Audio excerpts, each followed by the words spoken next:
Bem, pessoal, a aula de hoje corresponde à nossa aula 12, na verdade, aula 2.1, né? Se a gente for olhar na concepção da aula de exercício. Mas se a gente for ver pelo que a gente está, pela série de aulas que a gente está desenvolvendo aqui, nesse canal, nós estamos na aula 12, ou seja, a gente vai tratar dos exercícios relacionados ao dimensionamento de atuadores hidráulicos comercial, certo? Capítulo 2. Então, a aula de hoje a gente vai resolver esses exercícios, né?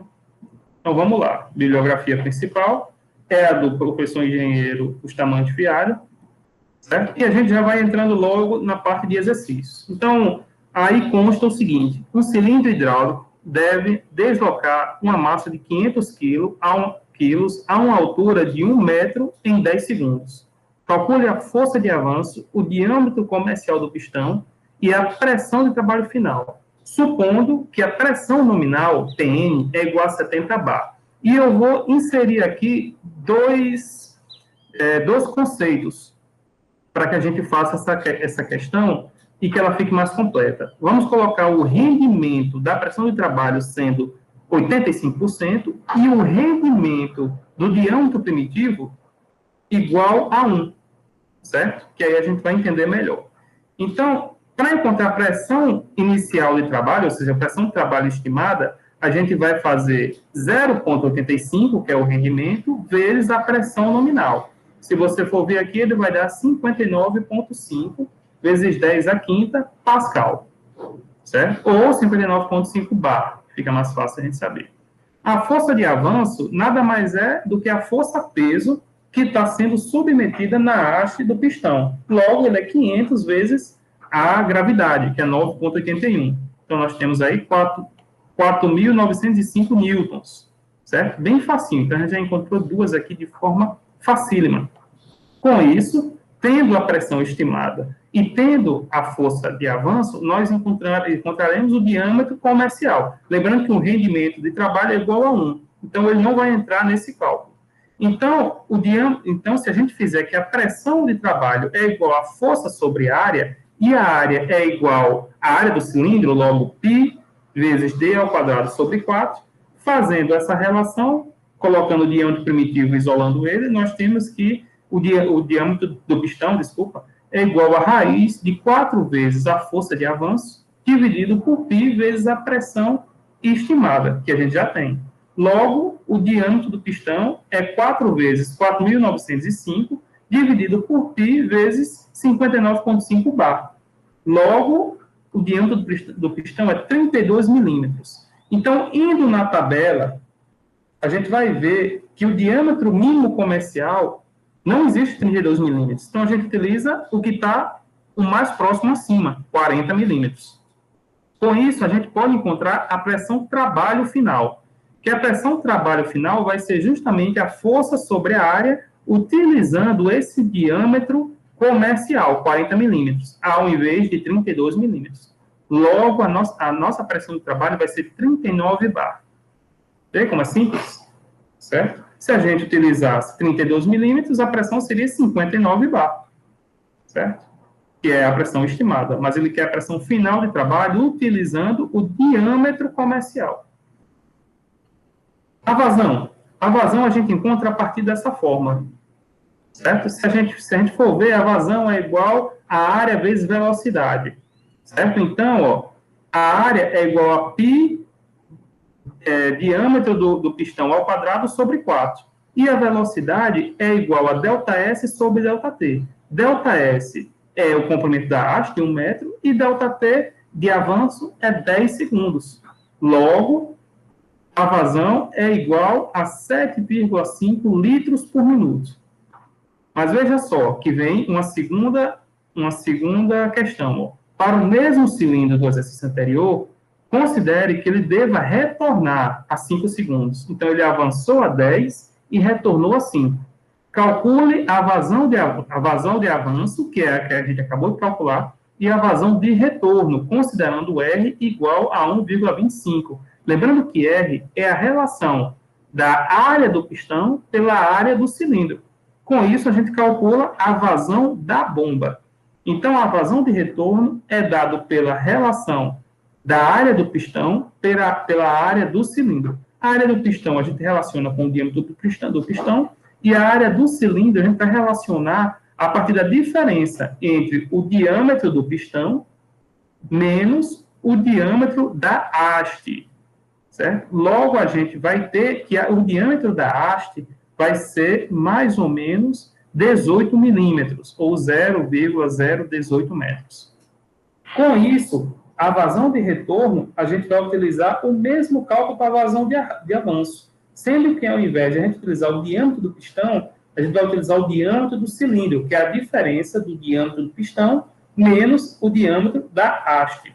Então, π vezes LH, dividido pelo tempo de retorno, que ao invés de ser 10 segundos, vai ser 5 segundos, certo? Vezes a diferença dos diâmetros, dividido por 4. Logo, ele vai ter 3,8 litros por minuto de retorno, a vazão de retorno. A vazão de avanço é 7,5 e de retorno é 3,8. Logo, a vazão da bomba vai ser igual à vazão de retorno, que é igual à vazão da bomba vezes R. Como a vazão de retorno induzido é igual à velocidade de retorno vezes a área do pistão, isso quer dizer o quê? Que a vazão da bomba é igual à velocidade de retorno vezes a área do pistão dividido por R, do qual também podemos encontrar que a vazão da bomba é igual a LH sobre ΔTR, ou seja, que é o comprimento da haste dividido pelo tempo de retorno, vezes a área do pistão dividido por R, que é essa relação. Logo, nós temos que a vazão da bomba vai ser 12 litros por minuto. Certo? Ficou claro para todos? Lembrando que esse VR é a velocidade de retorno. Então, a velocidade de retorno vai ser o pistão retornando. Como o pistão retorna em 5 segundos, numa distância de 1 metro, você tem como encontrar a velocidade desse retorno.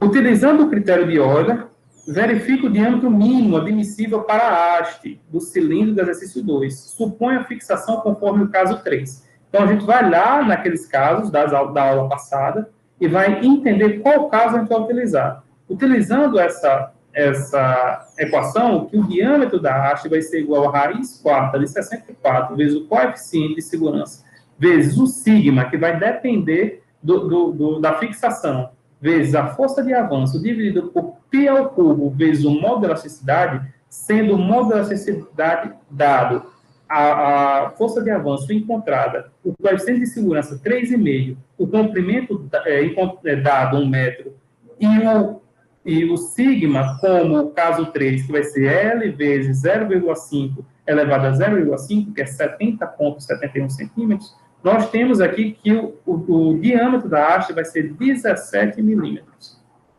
Certo? Vê como é tranquilo?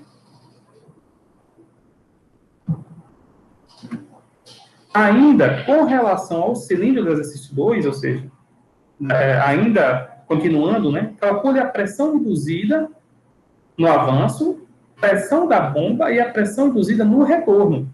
Então, vamos lá. Ó. A pressão induzida no avanço é igual à força de avanço vezes a área do cilindro.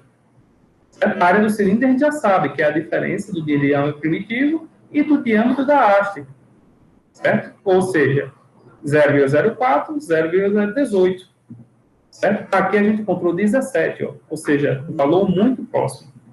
Então, fazendo esse cálculo, nós temos 49 bar de pressão induzida de avanço. Então, com isso, a pressão induzida de avanço é igual à pressão da bomba vezes R. Logo, sabendo que R é 1,25 e a pressão induzida de avanço é 49 bar, certo?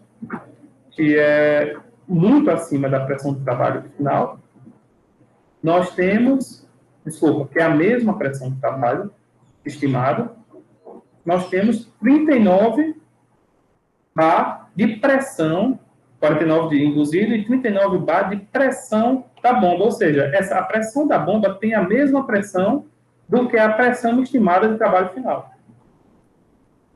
E a pressão induzida de retorno vai ser pressão da bomba dividido por 1,25, que é 31. Certo? Logo, a gente vai selecionar uma bomba, não tem, mas a gente vai selecionar uma bomba de pressão mínima de 39 bar, certo?